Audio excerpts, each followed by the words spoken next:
चंद्रशेखर का लालन पालन बड़े लाड और प्यार से हो रहा था। उनके पिता को काफी तसल्ली थी कि उनके घर भाग्यशाली बच्चे ने जन्म लिया है। बच्चा अपने पैरों पर चलने लगा था। होनहार बीरवान के होत चीखने पात।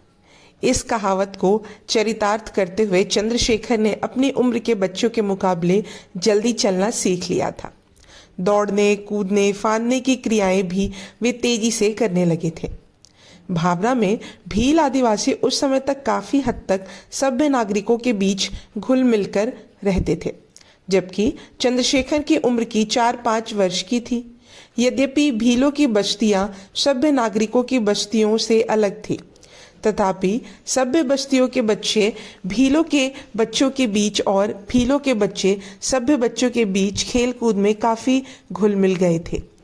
चंद्रशेखर के अधिक घुलने मिलने की वजह यह थी कि उन्हें भील बच्चों का धनुष बाण चलाना अत्यंत प्रिय लगता था, और भील बच्चों को वे इसलिए प्रिय लगते थे क्योंकि चंद्रशेखर का निशाना अत्यंत सटीक था। भील बच्चों ने जब उन्हें धनुष बाण चलाना सिखा दिया तो वे जल्द ही उन बच्चों को नेतृत्वकर्ता बनकर आगे आगे चलकर अपने निशाने का कौशल दिखाने लगे।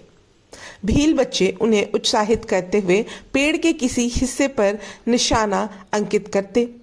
चंद्रशेखर के हाथों में थमी धनुष की प्रत्यंचा तंती तीर निकलता और टाक से जाकर अंकित चिन्ह के बीचों बीच लगता था। भील बच्चे उत्साह से उछल पड़ते। उनसे कुछ बड़ी उम्र के बच्चे अति उत्साहित होकर उन्हें कंधे पर उठाकर नाच उठते।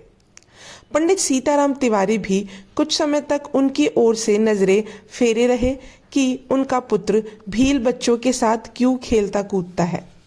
उसकी एक वजह यह थी कि वे सामान्यवादी विचारधारा के थे, ऊंच नीच में भेदभाव नहीं करते थे। दूसरी, चंद्रशेखर की माता जब प्रसन्नता में भरी अपने बच्चे की निशानीबाजी की प्रशंसा करती थी तो वे मन ही मन मुग्ध हो जाते थे। वे उस समय इस बात की कतई सोच नहीं रखते थे कि आने वाले जीवन में सटीक निशानेबाजी का अभ्यास उनके बेटे के किस काम आने वाला है। वे तो अपने पुत्र को भील पुत्रों से भी अधिक अच्छा निशाना लगाता देख गदगद हो जाते थे। एक किंवदंती। चंद्रशेखर के 4-5 वर्षीय उम्र के बीच की एक किंवदंती है कि उन्होंने शेर का मांस खाया, इसलिए सिंह जैसी चुस्ती फुर्ती और दिलेरी थी।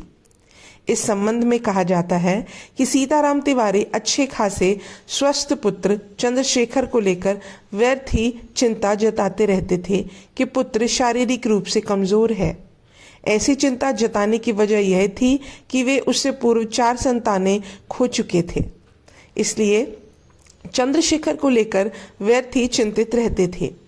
उनकी इस चिंता को देख किसी ने हंसी हंसी में उनसे कह दिया था कि पुत्र को शेर का मांस खिला दो तो वह शेर की तरह फुर्तीला और वीर होगा। सीताराम तिवारी ने परिचित से मिले सुझाव को सुनकर पुत्र को शेर का मांस खिला दिया था। शेर के मांस की उपलब्धता इसलिए आसान थी क्योंकि भावरा गांव भीलों के इलाके के अंतर्गत था। भीलों के हाथ अक्सर शिकार के रूप में शेर लग ही जाते थे।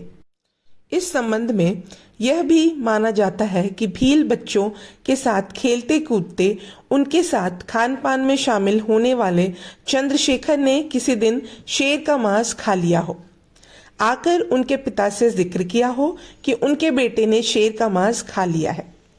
उपरोक्त में से दूसरी बात ही कुछ हद तक सही उतर सकती है, क्योंकि पंडित सीताराम तिवारी कट्टर ब्राह्मण थे। मांस मदिरा से दूर रहना उनका धर्म था। ऐसे धार्मिक व्यक्ति अपने प्रयास से पुत्र को शेर का मांस खिला देते, यह बात समझ में आने वाली नहीं है। चंद्रशेखर के बचपन में शेर के मांस खाने की बात उस समय चर्चा में आई जबकि उनके नाम के साथ आजाद संबोधन जुड़ गया। उन्होंने क्रांतिकारी संगठन किया, तब उन्होंने अपने साथियों से कई बार इस बात को कहा, वे इस काम को क्यों नहीं कर सकते, उन्होंने बचपन में शेर का मांस खाया है। उपरोक्त कथन में अनहोनी बात की होनी में वीरता और साहस के साथ पूर्ण कर देने के संदर्भ में कह दिया करते थे। यह बात उन्होंने बार बार इतनी दृढ़ता और विश्वास के साथ कही थी कि साथियों में जमकर जिक्र होने लगे थे कि चंद्रशेखर आजाद ने बचपन में शेर का मांस खाया था। यह भाग यही समाप्त होता है। अब हम अगले भाग में जानेंगे चंद्रशेखर के बाल्यपन की शरारतें और उनकी शिक्षा के बारे में। तब तक के लिए धन्यवाद।